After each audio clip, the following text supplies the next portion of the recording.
ସମସ୍ତ ସରକାରୀ ଚାକିରିଆମାନଙ୍କୁ ମୋର ନମସ୍କାର।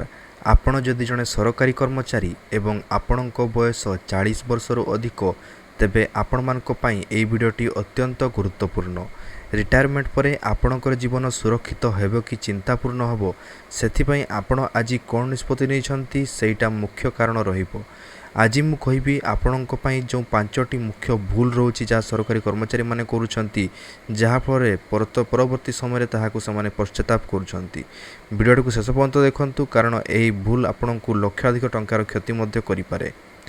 ଭୁଲ ନମ୍ବର 1, କେବଳ ପେନ୍ସନ୍ ଉପରେ ନିର୍ଭର ରହିବା। ସବୁଠାରୁ ସାଧାରଣ ଭୁଲ, ମୋତେ ପେନ୍ସନ୍ ମିଳିବ ସେଇଟା ପର୍ଯ୍ୟାପ୍ତ। କିନ୍ତୁ ସତ୍ୟ କ'ଣ? ଆଜିର 50,000 60,000 ଟଙ୍କା 10 ବର୍ଷ ପରେ ସେତେ ମୂଲ୍ୟବାନ ରହିବ ନାହିଁ, କାରଣ ଇନଫ୍ଲେସନ୍। ଯଦି ଆପଣ କେବଳ ପେନ୍ସନ୍ ଉପରେ ନିର୍ଭର କରନ୍ତି, ତାହେଲେ ଆପଣଙ୍କ ଜୀବନର ମାନ କମିଯିବ, ଚିକିତ୍ସା ଖର୍ଚ୍ଚ ସମୟରେ ଚିକିତ୍ସାର ଖର୍ଚ୍ଚ ବଢ଼ିଯିବ, ପରିବାର ଉପରେ ନିର୍ଭରତା ବଢ଼ିବ। ଏହାର ଉପାୟ କ'ଣ ରହୁଛି? ଏହାର ଉପାୟ ରହୁଛି ଯେ ଆପଣ କେବଳ ପେନ୍ସନ୍ ଉପରେ ନିର୍ଭର ନ କରି ବିଭିନ୍ନ ପ୍ରକାର ଯେଉଁ ରହୁଛି ଗଭର୍ଣ୍ଣମେଣ୍ଟ ତରଫରୁ ରହୁଛି କିମ୍ବା ଆପଣଙ୍କର ପ୍ରାଇଭେଟ୍ ତରଫରୁ ଯାହା ବି ସ୍କିମ୍ ରହୁଛି, PPF, mutual fund, SC, SS ଭଳି ଇନଭେଷ୍ଟମେଣ୍ଟ ଆରମ୍ଭ କରନ୍ତୁ। ଅନ୍ୟାନ୍ୟ ଇନକମ୍ ସୋର୍ସ ମଧ୍ୟ ଆପଣମାନେ ସୃଷ୍ଟି କରିପାରିବେ। ମନେ ରଖନ୍ତୁ, ପେନ୍ସନ୍ ସହାୟତା ମାତ୍ର ସମ୍ପୂର୍ଣ୍ଣ ପ୍ଲାନ୍ ନୁହେଁ। ଭୁଲ ନମ୍ବର 2, ଡେରିରେ ଇନଭେଷ୍ଟମେଣ୍ଟ ଆରମ୍ଭ କରିବା।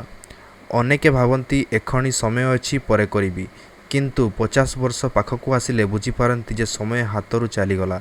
ଯଦି 30 ବର୍ଷରେ 5,000 ଇନଭେଷ୍ଟ କରିଥାନ୍ତେ, ସେଇଟା ଲକ୍ଷ ନୁହେଁ କୋଟି ହୋଇପାରିଥାନ୍ତା, କିନ୍ତୁ 45 ପରେ ସେଇ ଫଳ ପାଇବା କଷ୍ଟକର। ତେବେ ଏହାର ଉପାୟ କ'ଣ ରହିଛି? ଆଜିଠୁ ଆରମ୍ଭ କରନ୍ତୁ, କମ୍ପାଉଣ୍ଡିଂକୁ ସମୟ ଦିଅନ୍ତୁ। ଏହାର ନିୟମ କ'ଣ ରହୁଛି? ଯେତେ ଶୀଘ୍ର ଆରମ୍ଭ କରିବେ, ସେତେ ଅଧିକ ଆପଣମାନେ ଲାଭ ପାଇପାରିବେ। ଭୁଲ ନମ୍ବର 3, ଟ୍ୟାକ୍ସ ପ୍ଲାନିଂ ଅବହେଳା କରିବା। ଅନ୍ୟ ଏକ ସାଧାରଣ ଭୁଲ ଯାହାକି ସରକାରୀ ଚାକିରିଆମାନଙ୍କ ପାଖରେ ରହୁଅଛି, ତାହା ହେଉଛି ଟ୍ୟାକ୍ସ ପ୍ଲାନିଂକୁ ଗୁରୁତ୍ୱ ନ ଦେବା। ଟ୍ୟାକ୍ସ ପ୍ଲାନିଂ ବହୁତ ଗୁରୁତ୍ୱପୂର୍ଣ୍ଣ ରହୁଛି, ଖାସ୍ କରିକି ଯେଉଁମାନଙ୍କର ଆୟ ଅଧିକା ରହୁଅଛି ବା ଅଧିକ ଆୟବାଲା ସରକାରୀ ଚାକିରି ଯେଉଁମାନେ କରୁଛନ୍ତି, ସେମାନଙ୍କୁ ନିହାତି ଭାବରେ ଟ୍ୟାକ୍ସ ଦେବା ପାଇଁ ପଡ଼ୁଅଛି। ତେବେ ଏହି ଟ୍ୟାକ୍ସର ପ୍ଲାନିଂ ଯଦି ଆପଣ ନ କରିବେ, ତାହେଲେ ଆପଣଙ୍କର ପ୍ରତିବର୍ଷ ଅଧିକ ଆପଣଙ୍କୁ ଟ୍ୟାକ୍ସ କଟି ଯାଇଥାଏ, ଯାହାଫଳରେ ଆପଣଙ୍କର ସେଭିଂ ଆପଣଙ୍କର ମାତ୍ରା ଯେଉଁ ରହୁଛି ତାହା କମିଯାଉଅଛି। ଆପଣ ଆଇନଗତ ଭାବରେ ଟ୍ୟାକ୍ସକୁ ବଞ୍ଚାଇ ପାରିବେ। ଏହାର ବିଭିନ୍ନ ପ୍ରକାର ସେକ୍ସନ୍ 80C, NPS, ଇନ୍ସୁରାନ୍ସ, ଏହିସବୁ ଆପଣମାନେ ଯେଉଁ ରହୁଅଛି, ଏହାକୁ ନେଇ ମଧ୍ୟ ଡିଟେଲ୍ ଭିଡ଼ିଓ ମୁଁ ତିଆରି କରିବି। ଆପଣମାନେ ବିଲକୁଲ ଭାବରେ ଚିନ୍ତା କରନ୍ତୁ ନାହିଁ, କିନ୍ତୁ ଏବେ ଆପଣ ଜାଣି ରଖନ୍ତୁ ଯେ ଆପଣମାନେ ଏହି ଭୁଲ ନିହାତି ଭାବରେ କରିବେ ନାହିଁ। ଅନ୍ୟାନ୍ୟ ଉପାୟ ରହୁଅଛି। ବର୍ଷ ଆରମ୍ଭରୁ ଆପଣମାନେ ପ୍ଲାନିଂ କରନ୍ତୁ, ଶେଷ ମୁହୂର୍ତ୍ତକୁ ନ ଯାଆନ୍ତୁ। ମନେ ରଖନ୍ତୁ, ଟ୍ୟାକ୍ସ ବଞ୍ଚାଇବା ଭୁଲ ନୁହେଁ, ପ୍ଲାନିଂ ନ କରିବା ହେଉଛି ଆପଣଙ୍କର ସବୁଠାରୁ ବଡ଼ ଭୁଲ। ତେବେ ଟ୍ୟାକ୍ସ ପ୍ଲାନିଂ ଆପଣମାନେ ନିହାତି ଭାବରେ କରିବେ, ନହେଲେ ଏହା ଆପଣଙ୍କର ଯେଉଁ ଇନକମ୍ ରହୁଛି ତାକୁ ବହୁତ ଭାବରେ ଆଫେକ୍ଟ କରିବ। ଭୁଲ ନମ୍ବର 4 ରହୁଛି ଆପଣମାନେ ସ୍ୱାସ୍ଥ୍ୟକୁ ଅବହେଳା କରିବା। ତେବେ ଆଜିକାର ଯେଉଁ ଭାଗଦୌଡ଼ ବାଲା ଜିନ୍ଦଗି ରହୁଅଛି, ଯେଉଁଥିରେ କି ସରକାରୀ କର୍ମଚାରୀ ହୁଅନ୍ତୁ କି ଅନ୍ୟାନ୍ୟ ଯିଏ ବି କର୍ମଚାରୀ ହେଉଛନ୍ତି, ସେମାନେ କାମ ବହୁତ ପ୍ରେସର ରହୁଅଛି ତାଙ୍କ ଉପରେ। କାମର ପ୍ରେସର ନଥିଲେ ବି ସେମାନେ କାମର ପ୍ରେସର ଅଧିକ ନେଇଯାଉଛନ୍ତି, କିମ୍ବା ଯେଉଁ ତାଙ୍କର ଉପର କର୍ମଚାରୀମାନେ ରହୁଛନ୍ତି, ସେମାନେ କର୍ମଚାରୀଙ୍କ ଉପରେ ଅଧିକ ପ୍ରେସର ମଧ୍ୟ ପକାଉଛନ୍ତି, ଯାହାଫଳରେ ତାଙ୍କୁ ବହୁତ ସାରା ସ୍ୱାସ୍ଥ୍ୟଗତ ତାଙ୍କର ଅସୁବିଧା ହେଉଛି। ଆଉ ଯଦି ବି ତାଙ୍କର କାମରେ ବେଶୀ ପ୍ରେସର ରହୁନାହିଁ, ତାହେଲେ ବି ସେମାନେ ଖାଦ୍ୟପେୟ ଉପରେ ଧ୍ୟାନ ଦେଉନାହାନ୍ତି, ନିହାତି ଭାବରେ ବ୍ୟାୟାମ ଉପରେ ଧ୍ୟାନ ଦେଉନାହାନ୍ତି, ଯାହାଫଳରେ ତାଙ୍କ ସ୍ୱାସ୍ଥ୍ୟ ଖରାପ ରହୁଅଛି। 40 ବର୍ଷ ପରେ କିମ୍ବା 30 ବର୍ଷ ପରେ ମଧ୍ୟ ବି ଆଜିକାଲି ବହୁତ ସାରା ଲୋକମାନଙ୍କର ବ୍ଲଡ଼ ପ୍ରେସର, ଡାଇବେଟିସ୍, ଷ୍ଟ୍ରେସ୍ ଆଉ ଅନ୍ୟାନ୍ୟ ବହୁତ ପ୍ରକାର ରୋଗ ତାଙ୍କ ଦେହରେ ଦେଖିବାକୁ ମିଳୁଅଛି, ଯାହାର ଫଳରେ ତାଙ୍କର ଅଫିସ୍ କାମରେ ଅଧିକ ସମୟ ବସିବାର ସ୍ୱାସ୍ଥ୍ୟ ଖରାପ ରହୁଅଛି। ତ ରିଟାୟାରମେଣ୍ଟ ପରେ ଅଧିକା ଚିକିତ୍ସା ଖର୍ଚ୍ଚ ତାଙ୍କର ରହିଯାଉଅଛି। ତେବେ ଏହାର ଉପାୟ ରହୁଅଛି, ଆପଣ ପ୍ରତିଦିନ 30 ମିନିଟ୍ରୁ 1 ଘଣ୍ଟା ପର୍ଯ୍ୟନ୍ତ ବ୍ୟାୟାମ କରନ୍ତୁ, ୱାକିଂ କରନ୍ତୁ, ନିଜ ଦେହକୁ ଆପଣମାନେ ନିହାତି ଭାବରେ ଜଗି ବସନ୍ତୁ। ଖାଦ୍ୟପେୟ ଉପରେ ଆପଣମାନେ ଯେଉଁ ରହୁଅଛି ଧ୍ୟାନ ଦିଅନ୍ତୁ, ଷ୍ଟ୍ରେସ୍ କଣ୍ଟ୍ରୋଲ୍ କରନ୍ତୁ, ରେଗୁଲାର ମେଡ଼ିକାଲ ଚେକଅପ୍ କରନ୍ତୁ। ମୁଖ୍ୟ କଥା ହେଉଛି, ସ୍ୱାସ୍ଥ୍ୟ ହେଉଛି ଆମର ଅସଲ ସମ୍ପତ୍ତି। ସ୍ୱାସ୍ଥ୍ୟ ଯଦି ନ ରହିବ, ତାହେଲେ ଆପଣମାନେ ଆପଣଙ୍କର ଇନକମ୍ ମଧ୍ୟ କରିପାରିବେ ନାହିଁ। ତେଣୁ ସ୍ୱାସ୍ଥ୍ୟକୁ ଆପଣ ପ୍ରଥମ ପ୍ରାୟୋରିଟି ନିହାତି ଭାବରେ ରଖିବା ଦରକାର। ତେବେ ଆମର ଆଜିର ଯେଉଁ ଶେଷ ଭୁଲ ରହୁଛି, ଭୁଲ ନମ୍ବର 5 ରହୁଅଛି, ତାହା ରହୁଅଛି ପରିବାର ପାଇଁ ଫାଇନାନ୍ସିଆଲ୍ ପ୍ଲାନିଂ ନ କରିବା। ତେବେ ଏହା ଯେଉଁ ରହୁଛି ସବୁଠାରୁ ଗୁରୁତ୍ୱପୂର୍ଣ୍ଣ ରହୁଅଛି। ସ୍ୱାର୍ଥପର ଆପଣମାନେ କେବେ ବି ହୁଅନ୍ତୁ ନାହିଁ, କାରଣ ଆପଣମାନେ ଜାଣିଛନ୍ତି ଫ୍ୟାମିଲି ହିଁ ଆପଣମାନଙ୍କର ସବୁଠାରୁ ବଡ଼ ଯେଉଁ ରହୁଛି, ସେମାନେ ହିଁ ଆପଣଙ୍କ ସହିତ ରହିବେ ପ୍ରଥମରୁ ଶେଷ ପର୍ଯ୍ୟନ୍ତ। तेणु फैमिली प्लानिंग आपण मैंने भल भाव में करूँ। बहुत लोक कहे जे मुझे स्वार्थपर ना किंतु देखो आप स्वार्थपर नथिले भी आपण मैंने जब फैमिली प्लानिंग न कर गोटे प्रकार स्वार्थपर रोचे।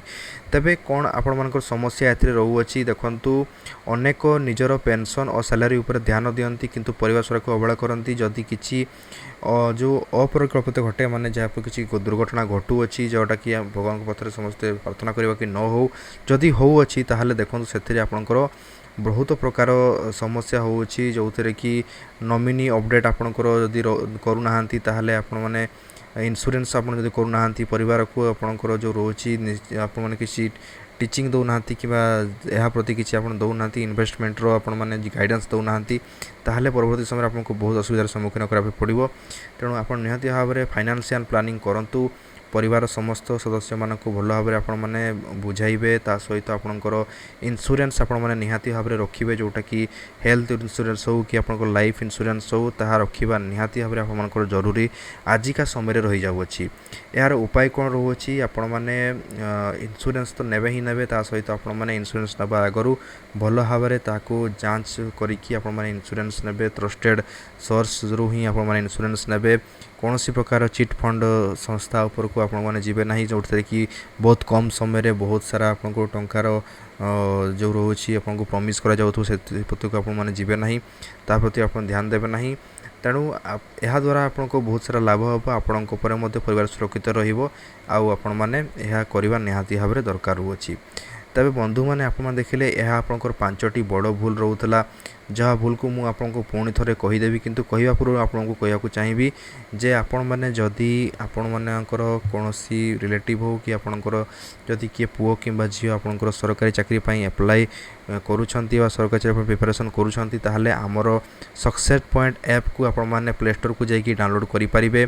प्ले स्टोर जाकि आप डाउनलोड कर सारापर एठारे आपण विभिन्न प्रकार टेस्ट सिलेबस जॉब्स रिलेटेड आपंकर जिते सब नोटिफिकेशन आसूची रिजल्ट्स सबू आपको एठारे मिल जाव सब बहुत इजीली आपण मानकर इंटरफेस रे आपण माने पाई परिबे कौन सी भी एठारे जो रोची क्रिटिकल इंटरफेस ना जहाँद्वारा कि आपण माने असुविधार सम्मुखीन हो पारे आपण माने टेस्ट मध्य एठारे दे पारिबे।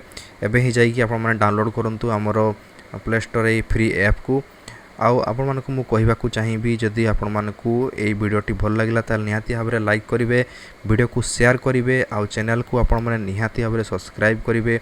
एहीपरि भाव में वीडियोज गुड़िक देखापी आमर चैनल रे जो रोची वीडियो तले आप कमेंट करूँ आउ कौ रिलेटेड मुझे वीडियो आनीपारि ताहा मते सजेस्ट करूँ जहाँद्वारा कि फ्यूचर आपंपाई बहुत सारा वीडियो आनीपारि सरकारी चाकरिया रिलेटेड जिते भी सब खबर रोची समस्त आगर आउ केवल सरकारी चाकरिया नुहे अन्य खबर आम चैनल रे पाई परिबे।